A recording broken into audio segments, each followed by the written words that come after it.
नमस्कार दोस्तों। टीके स्टडी क्लासेस के यूट्यूब चैनल से मैं तेजकुन शर्मा सभी मित्रों का बहुत बहुत स्वागत करता हूं। दोस्तों देखिए फ्रेंड्स, आज हम राजस्थान के इतिहास के अंदर हम मारवाड़ का जो राठौड़ वंश है उसकी हम चर्चा कर रहे थे दोस्तों।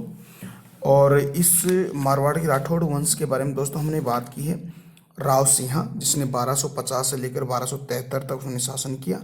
फिर राव सिंहा के बाद में हमने बात की राव चूड़ा के बारे में, जिन्होंने 1394 से लेकर 1423 ईस्वी तक उन्होंने शासन किया दोस्तों। ठीक है, तो दोस्तों हमने बात की थी इनके बारे में। अब हम अगला जो शासक पढ़ेंगे दोस्तों, राव जोधा के बारे में पढ़ेंगे। और राव जोधा का जो टाइम पीरियड था 1453 से लेकर 1489 तक हम इसके टाइम पीरियड की हम बात करेंगे। ठीक है, तो मेरे साथ आप बने रहिए और टीके स्टडी क्लासेस चैनल है उसको लगातार शेयर सब्सक्राइब भी कीजिएगा दोस्तों। ठीक है, तो स्टार्ट करते हैं। देखिएगा दोस्तों, राव जो जोधा है, राव जोधा का जो दोस्तों जो टाइम पीरियड है, अगर हम उस टाइम पीरियड की चर्चा करें तो दोस्तों इनका टाइम पीरियड 1453 से लेकर 1489 तक वो शासन करते हैं। देखिएगा, इस समय राव जोधा और राव राणा कुंभा दोनों के मध्य तनावपूर्ण संबंध थे। ठीक है दोस्तों, देखिएगा आपको पता है कि जो जो राव जोधा और राव कुंभा के मध्य जो तनावपूर्ण स्थिति थी उसके बारे में मैंने आपको इससे पहले वाला जो वीडियो था उसमें हमने बता दिया था। ठीक है, जो बहुत ही बेहतरीन तरीके से हमने पढ़ लिया था। ठीक है, अगर आपको और भी इसको पढ़ना है तो आप वीडियो को दोबारा से पढ़िएगा और फिर बाद में इस वीडियो को आप देखिएगा। ठीक है, तो दोनों के मध्य तनावपूर्ण स्थिति हो जाती है, यानी कि जो मारवाड़ क्षेत्र और मेवाड़ के मध्य एक बहुत तनावपूर्ण की स्थिति हो जाती है। और इन तनावपूर्ण स्थिति को मैत्रीपूर्ण बनाने के लिए जो रणमल है, रणमल की जो बहन है हंसाबाई, इस हंसाबाई की मध्यस्थता से एक बहुत बड़ी संधि होती है दोस्तों। और उस संधि का नाम होता है आंबल और बांबल की संधि। ठीक है दोस्तों, इसको आप याद रखिएगा। और इसको याद क्या करना है कि इसको याद रखने का तरीका ये है दोस्तों, जो आंबल और बांबल की जो संधि है, जो आंबल यानी कि जो आंवले के जो वृक्ष हैं और बबूल के जो वृक्ष है उनके मध्य एक सीमा थी, यानी कि पाली वाला जो क्षेत्र है, पाली जो अपना डिस्ट्रिक्ट है राजस्थान का, उसके क्षेत्र में जो पाली वाला जो क्षेत्र है वो उसकी सीमा थी। यानी कि जो बबूल के जो वृक्ष थे दोस्तों वो तो राव जोधा का क्षेत्र था, और जो आंवले के जो क्षेत्र वो राव मेवाड़ के राणा कुंभा का क्या था, ये इस क्षेत्र आता था। तो ये आंबल बांबल की संधि थी, यानी कि किसके मध्य, यानी कि जो हंसाबाई है, हंसाबाई के मध्य इन दोनों ही जो मारवाड़ और मेवाड़, यानी कि हम यूँ कह सकते हैं राव जोधा और राणा कुंभा के मध्य ये संधि होती है। ठीक है, किसकी मध्यस्थता से, यानी कि हंसाबाई की मध्यस्थता से होती है। और हंसाबाई जो थी दोस्तों, ये जो रणमल है, यानी कि राव रणमल है, रणमल की ये बहन थी। ठीक है, तो इसको याद रखिएगा दोस्तों। इस संधि से मारवाड़ और मेवाड़ की जो भौगोलिक सीमा है वो निर्धारित की थी। ठीक है, मैंने कहा था जो आंबल बांबल की संधि से क्या होता है कि मारवाड़ और मेवाड़ की जो एक भौगोलिक सीमा निर्धारित की गई, यानी कि जो आंवले के जो वृक्ष थे वो तो राणा कुंभा को दिए गए, और जो बबूल के जो वृक्ष थे वह जोधा को दिए गए थे। ठीक है, और बीच में पाली पड़ता है, ये पाली क्षेत्र था। ठीक है, इससे संधि से क्या होता है दोस्तों, मेवाड़ और मारवाड़ के जो मध्य जो संबंध थे ना, उन संबंधों के अंदर थोड़ा बहुत सुधार आता है दोस्तों। ठीक है, तो आप इसको याद रखिएगा, बहुत ही इंपॉर्टेंट ये आंबल बांबल की संधि है। ठीक है, बात करते हैं आगे। देखिए दोस्तों, आगे हम बात करें तो जो राव जोधा है, राव जोधा ने जोधपुर शहर बसाया था। आपको पता है कि जोधा ने जोधपुर शहर बसाया था और उसी के नाम पर जोधपुर पड़ा था। ठीक है, और राव जोधा है, राव जोधा ने जो जोधपुर में एक पहाड़ी है दोस्तों, चिड़िया टोंग पहाड़ी है, इस चिड़िया टोंग पहाड़ी पर एक बहुत ही बेहतरीन दुर्ग का निर्माण उन्होंने किया था, मेहरानगढ़ का दुर्ग का निर्माण किया था दोस्तों। ठीक है, तो दोस्तों ये मेहरानगढ़ का दुर्ग कहाँ है दोस्तों, ये जोधपुर में है। और किस पहाड़ी पे है दोस्तों, आपको याद रखना है, चिड़िया टोंग पहाड़ी पर ये बनाया गया। और किसके द्वारा बनाया गया था, यानी कि राव जोधा के द्वारा बनाया गया था दोस्तों। ठीक है दोस्तों, वैसे दोस्तों मैं अलग से एक प्लेलिस्ट बनाऊंगा, सारे राजस्थान के जितने भी दुर्ग हैं उन सभी दुर्गों को बहुत ही बेहतरीन तरीके से स्टडी करेंगे दोस्तों। ठीक है, तो दोस्तों आप इस थोड़ा सा वेट कीजिएगा। ठीक है, और दोस्तों अपना जो टीके स्टडी क्लासेस चैनल है उसको लगातार शेयर सब्सक्राइब भी कीजिएगा। ठीक है, आगे हम बात करते हैं इस दुर्ग के बारे में बताया जाता है कि इस दुर्ग पर किसी जो महापुरुष था उस महापुरुष की बलि दी गई थी, ठीक है। और माना जाता है कि इस दुर्ग के निर्माण में जो करणी माता है दोस्तों, ठीक है, ये करणी माता का सहयोग बहुत था, ठीक है। तो इस दुर्ग के निर्माण में जो करणी माता है वो इस दुर्ग के निर्माण में अपना सहयोग प्रदान करती थी, ठीक है। तो ये आप याद रखिएगा दोस्तों। इस दुर्ग पर, या हम यूँ कह सकते हैं, जो मेहरानगढ़ दुर्ग है दोस्तों, ये मेहरानगढ़ दुर्ग है। मेहरानगढ़ दुर्ग की एक तलहटी में एक जसवंत थड़ा है, ठीक है। ये जसवंत थड़ा है दोस्तों। इस जसवंत थड़ा को आप याद रखिएगा, क्योंकि ये एग्जाम के अंदर पूछा जाता है, पूछा सीधा क्वेश्चन आता है कि जसवंत थड़ा कहाँ है। तो दोस्तों आपको बताना है जोधपुर। अगर आप दुर्ग का नाम ले ले तो आपको बताना है जो मेहरानगढ़ दुर्ग की एक तलहटी है, उस तलहटी में जसवंत थड़ा है, यानी कि एक जसवंत थड़ा की एक बिल्डिंग है दोस्तों, ठीक है। आप याद रखिए। देखिए दोस्तों, ये जसवंत थड़ा क्या है, देखिएगा, जोधपुर की जो शाही परिवार से संबंधित कोई पुरुष की मृत्यु होती है तो उस पुरुष को दफनाया जाता है उस जसवंत थड़ा के पास में। तो ये याद रखिएगा, जसवंत थड़ा जोधपुर के शाही परिवार से संबंधित पुरुषों की मृत्यु पर यहाँ उन्हें दफनाया जाता था, इसको याद रखिएगा। जैसे जयपुर के अंदर जो गेटोर की छतरी हैं, यहाँ पर भी दोस्तों जो शाही परिवार के जो जो शासक को उनको दफनाया जाता था, ठीक है। तो ये भी याद रखिएगा। तो जसवंत थड़ा भी जोधपुर में है, मेहरानगढ़ दुर्ग की तलहटी में, तो इसको याद आप रखिएगा। सरदार सिंह नामक राजा ने अपने पिता जसवंत सिंह की याद में, या जो इस जसवंत थड़ा का जो निर्माण किया था सरदार सिंह, ठीक है, इन सरदार सिंह ने अपने पिता की याद के अंदर ये जसवंत थड़ा का निर्माण किया गया था। यह मृत व्यक्तियों के दफनाने के रूप में काम में आता है, ठीक है। तो शाही परिवार से जो भी व्यक्ति की मृत्यु होती है तो उन वहाँ पर जो जोधपुर के शाही परिवार की, ठीक है, तो वहाँ पर उनको दफनाया जाता था। तो दोस्तों ये बात याद रखिए। लेकिन दोस्तों यहाँ पर एक बात याद भी रखिएगा कि इस जसवंत थड़ा का निर्माण किसके द्वारा किया जाता है। तो जसवंत थड़ा का निर्माण जो सरदार सिंह थे, उन सरदार सिंह के द्वारा किया जाता है, और उनके जो पिताजी थे, उन पिताजी का नाम जसवंत सिंह था। जसवंत थड़ा के नाम से उन्होंने क्या करवाता है, निर्माण करवाता है, ठीक है। तो दोस्तों एक बहुत अच्छा कॉन्सेप्ट निकल के आता है यहाँ पे कि जसवंत थड़ा है, उस जसवंत थड़ा को राजस्थान का ताजमहल कहते हैं, ठीक है। तो बहुत इंपॉर्टेंट है दोस्तों, इसको आप याद रखिएगा। राजस्थान का ताजमहल जसवंत थड़ा को कहा जाता है। ओके, स्टार्ट करते हैं। अगला जो शासक उसकी हम बात कर लेते हैं। देखिएगा दोस्तों, राव गंगा है, गंगा के बारे में देखें तो राव गंगा का जो टाइम पीरियड था, ये राव गंगा का टाइम पीरियड दोस्तों 1515 से लेकर 1531 ईस्वी तक रहा है। और राव गंगा के बारे में अगर देखिए दोस्तों, तो राव गंगा दोस्तों जो सम्राट, जो मुगल सम्राट बाबर ने मेवाड़ के जो शासक है राणा सांगा पर जब उन्होंने आक्रमण किया, यानी कि सांगा पर आक्रमण किया, तो 1527 में किसका युद्ध होता है, ठीक है, यानी कि खानवा का युद्ध होता है, यानी रूपावास तहसील यानी कि भरतपुर में 1527 में युद्ध होता है। उस खानवा का युद्ध के अंदर जो राव गंगा सिंह थे, उन्होंने राणा सांगा का सहयोग दिया था, ठीक है। तो आप यहाँ से भी इसको याद रखिएगा, ठीक है। तो एक बार फिर से देखिएगा, जो राणा सांगा, जब राणा सांगा पर आक्रमण किया बाबर ने, तो बाबर ने आक्रमण किया तो 1527 जो खानवा का युद्ध होता है, यानी 1527 में, यानी कि रूपावास तहसील भरतपुर जिले के अंदर होता है। उसमें गंगा सिंह के द्वारा राणा सांगा की सहायता, गंगा के द्वारा सहायता की जाती है, ठीक है। आगे बात करते हैं, राणा मालदेव की बात करें। देखिएगा बहुत ही इंपॉर्टेंट शासक है दोस्तों, इसको याद रखिएगा। जो राणा जो सॉरी राम मालदेव है, इन मालदेव का दोस्तों अगर टाइम पीरियड देखें तो 1531 से लेकर 1562 तक उन्होंने शासन किया था, ठीक है।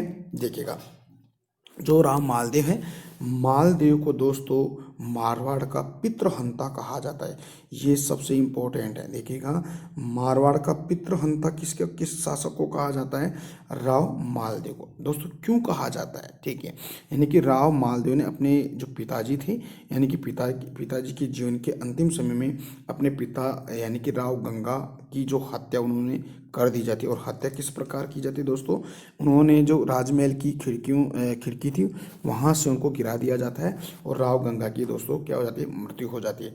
तो इसीलिए राव मालदेव को मारवाड़ का पितृहंता कहा जाता है दोस्तों। तो बहुत ही इम्पोर्टेंट ये जो टॉपिक है, यानी बहुत ही इम्पोर्टेंट ये बात है, तो इसको याद रखिएगा। क्वेश्चन आता है कि मारवाड़ का पितृहंता किसे कहा जाता है, तो आपको बताना है राव मालदेव को कहा जाता है, ठीक है। अगली हम बात करते हैं दोस्तों इसके बारे में, राव जो मालदेव, इसकी चर्चा अगर करें तो देखिएगा कुछ जो मुस्लिम जो विद्वान थे, यानी मुस्लिम विद्वानों ने राव मालदेव को हशमत वाला शासक कहा है। ठीक है, देखिए उनको पितृहंता भी कहा जाता है और उनको हशमत वाला शासक भी कहा जाता है। क्यों कहा जाता है इसका हशमत वाला शासक? का अर्थ होता क्या है दोस्तों? हशमत का अर्थ होता है महान और शक्तिशाली शासक, इसका अर्थ ये होता है। ठीक है, तो आप याद रखिएगा, हशमत वाला शासक कहा जाता है। कुछ विद्वान थे दोस्तों, यानी कि इतिहासकार है, एक तो फरिश्ता है, ठीक है, और फरिश्ता या बदायूं की अगर दोनों की अगर बात करें तो फरिश्ता और बदायूं राव मालदेव के बारे में कहते हैं कि ये भारत का महान पुरुषार्थ राजकुमार है। इसको याद रखिएगा, भारत का महान पुरुषार्थी राजकुमार है। तो तीन बातें आप याद रखिएगा, यानी कि ये मारवाड़ का पितृहंता शासक, हशमत वाला शासक और भारत का महान पुरुषार्थी राजकुमार भी कहा गया है। ठीक है, तो किसके द्वारा कहा गया? फरिश्ता और बदायूं के द्वारा। ठीक है, मालदेव, राव मालदेव ने बीकानेर के जो शासक थे दोस्तों, राव जेतसी, इन राव जेतसी के खिलाफ दोस्तों उन्होंने एक युद्ध किया था 1541 में। इस युद्ध को पाहेबा या साहेबा का युद्ध भी कहते हैं दोस्तों। तो बहुत ही इंपॉर्टेंट ये युद्ध है दोस्तों, याद रखिएगा। साहेबा या पाहेबा का युद्ध 1541 में किसके मध्य होता है? तो आपको बताना दोस्तों, राव मालदेव और राव जेतसी के मध्य होता है। ठीक है, और कब होता है दोस्तों? 1541 में होता है। यानी कि जो साहिबा पाहिबा है कहाँ? मारवाड़ क्षेत्र में पड़ता है। यानी कि मारवाड़ क्षेत्र, यानी कि वर्तमान भौगोलिक सीमा अगर देखिए तो पाली क्षेत्र में ये साहिबा या पाहिबा आता है। ठीक है, तो याद रखना 1541 के अंदर राव मालदेव और राव जेतसी के मध्य पाहिबा या साहिबा का युद्ध होता है। और इस युद्ध में दोस्तों किसकी विजय होती है? यानी कि मालदेव की विजय होती है। ठीक है, तो याद रखिएगा इसको। आगे हम बात करते हैं दोस्तों, एक युद्ध और होता है गिरी सुमेल का युद्ध। देखिएगा, ये गिरी सुमेल का युद्ध कब होता है? 1544 के अंदर ये गिरी सुमेल का युद्ध होता है।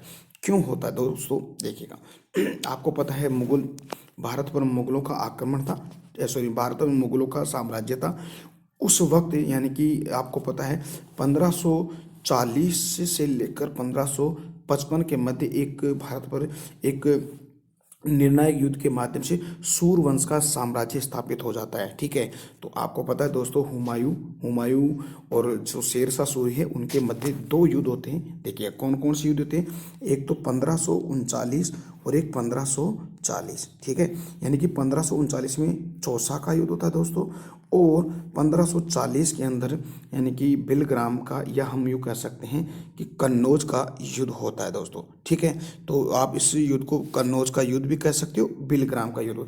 दोनों ही युद्ध में दोस्तों हुमायूं और शेरशाह सूरी के मध्य होता है, और इस दोनों ही युद्ध में शेरशाह सूरी जीत जाता है। ठीक है, 1539 में जो युद्ध होता है चौसा का युद्ध, उसमें भी शेरशाह सूरी जीतता है, और 1540 में जो बिलग्राम के कन्नौज का युद्ध होता है उसमें दोस्तों ये एक निर्णायक युद्ध होता है। ठीक है, और इसमें क्या होता है दोस्तों, यानी कि किसकी विजय होती है? इसमें शेरशाह सूरी की विजय हो जाती है। इसीलिए इस युद्ध को निर्णायक युद्ध कहा जाता है। क्यों कहा जाता है दोस्तों? यहाँ से मुगल साम्राज्य मुगल साम्राज्य के स्थान पर भारत में शेरशाह सूरी यानी सूरी वंश का राज्य स्थापित हो जाता है, इसीलिए इसको निर्णायक युद्ध कहते हैं। दोस्तों बात आती है आगे, गिरी सुमेल की बात अगर करें, जब अब यहाँ से हुमायूं भारत से निष्कासित हो जाते हैं और ये जो अमरकोट जाते हैं दोस्तों, कौन? यानी कि हुमायूं, ये मारवाड़ होते हुए जाते हैं। तो शेरशाह सूरी ने कहा कि मालदेव को कि आप इनको शरण ना देवे, इनको हुमायूं को अगर आप शरण दे तो इनको आप गिरफ्तार करके मेरे हवाले कर दे। तो ऐसा उन्होंने नहीं किया जाता है। तब जाके दोनों के मध्य 1540 यानी कि 1544 में गिरी सुमेल का युद्ध होता है। किन किन के मध्य होता है युद्ध दोस्तों? ये होता है दोस्तों मालदेव और शेरशाह सूरी के मध्य होता है, लेकिन इस युद्ध में शेरशाह सूरी विजित होते हैं दोस्तों। ठीक है, फिर बाद में शेरशाह सूरी इस युद्ध के पश्चात एक बात कहते हैं कि एक मुट्ठी भर बाजरे के लिए मैं हिंदुस्तान की बादशाहत को खो बैठता। ठीक है, तो आगे हम बात करते हैं, इसको हम ऐसे पढ़ लेते हैं दोस्तों, देखते हैं। देखिए दोस्तों, यानी कि हम कह सकते हैं कि राव मालदेव के समय गिरी सुमेल का युद्ध 1544 ईस्वी में हुआ। यह युद्ध दोस्तों मारवाड़ क्षेत्र में होता है और वर्तमान में से भौगोलिक स्थिति देखिए दोस्तों तो ये पाली में पड़ता है। गिरी सुमेल कहाँ पड़ता है? पाली में। ठीक है, तो ये कह रही है। ठीक है, आगे बात करते हैं। इस युद्ध का कारण मुगल सम्राट हुमायूं जब अफगान शासक शेर शाह सूरी के खिलाफ पराजित हो गए 1540 यानी कि कन्नौज और बिलग्राम के युद्ध में। तब हुमायूं दोस्तों क्या करता है, हुमायूं को जब शेर शाह सूरी को भारत से बाहर निर्वासित कर दिया जाता है, उसी समय हुमायूं जब भारत से बाहर जा रहे थे और मारवाड़ क्षेत्र से होकर, तब उन्होंने संभवतः मारवाड़ के शासक राव मालदेव ने शरण मांगी, किंतु शेर शाह सूरी ने राव मालदेव को संदेश भिजवाया कि हुमायूं को शरण ना दे और अगर हुमायूं शरण मांगे तो उसे बंदी बना लेवे और बंदी बनाकर शेर शाह सूरी को समर्पित यानी उसके हवाले कर दे। मालदेव ने हुमायूं को शरण प्रदान नहीं की, किंतु उसने उसे बंदी बनाकर शेर शाह सूरी को समर्पित नहीं किया और हुमायूं भारत में से कहाँ चला जाता है, अमरकोट चला जाता है और 15 साल तक वो मतलब भारत से निष्कासित हो जाता है। और 15 साल तक भारत पर दोस्तों 1540 से लेकर 1555 में दोस्तों क्या होता है, यहाँ पर सूर्यवंश का राज्य स्थापित हो जाता है और 1555 दोस्तों एक युद्ध होता है जिसको मच्छीवाड़ा का युद्ध होता है। उस मच्छीवाड़ा के युद्ध के बाद में दोबारा से भारत पर मुगलों का राज्य स्थापित हो जाता है। तो उसको हम आगे बात करेंगे। देखिएगा, आगे बात करते हैं दोस्तों। हम बात करते हैं जो गिरी सुमेल का युद्ध है उसकी हम बात कर लेते हैं। देखिएगा दोस्तों, गिरी सुमेल का युद्ध होता है 1544 को पाली में होता है। राव मालदेव और राव शेर शाह सूरी के मध्य विजय होता है शेर शाह सूरी। देखिएगा, राव मालदेव की तरफ से 2 सेनापति होते हैं यानी कि जेता और कुंपा। बहुत इंपॉर्टेंट है दोस्तों, यहाँ very very very very most. ठीक है, यहाँ से क्वेश्चन बनता है कि गिरी सुमेल का युद्ध 1544 में होता है, उसमें राव मालदेव के सेनापति कौन थे दोस्तों? जेता और कुंभा। और जेता और कुंभा लड़ते हुए दोस्तों इस युद्ध में मारे जाते हैं। ठीक है, तो ये भी आप याद रखिएगा। देखिएगा, शेर शाह सूरी ने इस युद्ध के पश्चात कहा, क्या कहता है? ये कहता है कि मैंने एक मुट्ठी भर बाजरे के लिए भारत के साम्राज्य यानी कि भारत की बादशाह को मैं खो बैठता। तो इसको याद रखिएगा। कोटेशन किसका है? ये शेर शाह सूरी का। किस युद्ध के पश्चात? गिरी सुमेल के युद्ध के पश्चात कहता है। ठीक है, बात करते हैं आगे। मारवाड़ क्षेत्र को जीतने के पश्चात कौन यानी कि शेर शाह सूरी यानी कि मारवाड़ क्षेत्र को जीत जाता है यानी कि मालदेव को हरा देता है और मारवाड़ क्षेत्र पर दोस्तों अपना एक सेनापति होता है ख्वास खां, उस ख्वास खां को समर्पित कर देता है। ठीक है, और मालदेव वहां से निष्कासित हो जाते हैं। ठीक है, फिर क्या होता है दोस्तों, 1545 ईस्वी में जब शेर शाह सूरी की मृत्यु होने के पश्चात राठौड़ ने मारवाड़ क्षेत्र को दोबारा से जीत लेता है। यानी कि 1545 के अंदर दोस्तों आपको पता है कि शेर शाह सूरी की जो मृत्यु होती है यानी कि कालिंजर के किले पर यानी कि आग लगने से यानी कि गोला दागने से उनकी जो बारूद का ढेर था उसी में खड़े होकर जो शेर शाह सूरी थे वो उस किले के अंदर कालिंजर के किले में एक आग का गोला फेंक रहे थे। तो वो आग का गोला उस किले की दीवार से टकराकर उसी के बारूद में गिर जाता है और विस्फोट होने से दोस्तों यानी कि शेर शाह सूरी की मृत्यु हो जाती है दोस्तों। फिर 1545 में उसकी मृत्यु होती है। फिर बाद में होता क्या दोस्तों, दोबारा से फिर क्या होता है कि जो राठौड़ों ने यानी कि मारवाड़ के राठौड़ों ने ख्वास खां को पराजित कर देते हैं यानी कि मारवाड़ से उनको हटा देते हैं और दोबारा से मारवाड़ पर राठौड़ का शासन हो जाता है दोस्तों। तो इसको आप याद रखिएगा दोस्तों। ठीक है, फिर आगे बात करते हैं दोस्तों, क्या होता है कि जो मालदेव है, मालदेव का जो विवाह है दोस्तों जैसलमेर के एक शासक होते लूणकर्ण, उस लूणकर्ण की पुत्री थी उमादे। ठीक है, उमादे के साथ विवाह किया जाता है। ठीक है, उमादे के साथ विवाह होता है दोस्तों और उमादे के साथ मालदेव का विवाह तो होता है, लेकिन किसी बात को लेकर उमादे दोस्तों राव मालदेव से रूठ जाती है, इसीलिए उमादे को दोस्तों रूठी रानी भी कहते हैं। ठीक है, लेकिन जो उनका जो उमादे थी, रूठी रानी थी, उसने जो अपने अजमेर के अंदर जो एक तारागढ़ का किला है जिसको गढ़ बिटली भी कहते हैं, वहाँ पर पूरा जीवन व्यतीत करते हैं दोस्तों। तो इसको याद रखिएगा दोस्तों, बहुत इंपॉर्टेंट है। एक बार फिर से देखिएगा, देखिएगा, राव मालदेव का विवाह जैसलमेर के शासक लूण करने की पुत्री रानी उमादे के साथ होता है। उसी रानी उमादे को मारवाड़ के इतिहास में रूठी रानी कहा जाता है। क्यों कहा जाता है कि राव मालदेव के साथ किसी बात को लेकर दोनों के मध्य विवाद हो जाता है, इसीलिए ये रानी उमादे रूठ जाती है। और इसके पश्चात उमादे अपना पूरा जीवन तारागढ़ का किला है, यानी कि जो अजमेर के उसको गढ़ बेटली भी कहते हैं, वहाँ पर भी अपना पूरा जीवन व्यतीत करती है दोस्तों।